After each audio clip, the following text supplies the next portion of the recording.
Morning guys, working on Randy's 66 Elco. We're getting ready to pull the radiator and drain the cooling system, drain the oil, undo the collectors to get ready to pull the motor out and reseal it all so stuff's leaking. But all right guys, well I'll show you guys the progress on the way. Upper and lower radio hose are off, clutch fans off, bolts are bag and tagged. We're gonna bolt the radiator and keep on trucking. Just disconnecting the bare minimum, so we just pull the motor out to reseal it.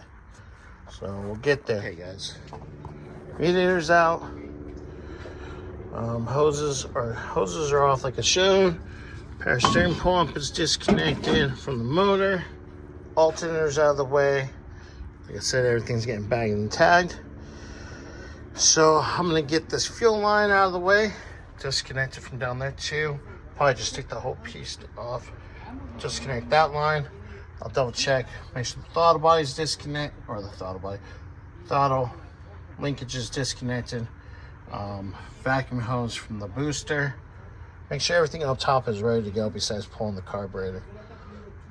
Then I'll get underneath, drain the oil, and undo the collectors and kind of see where we're at right there.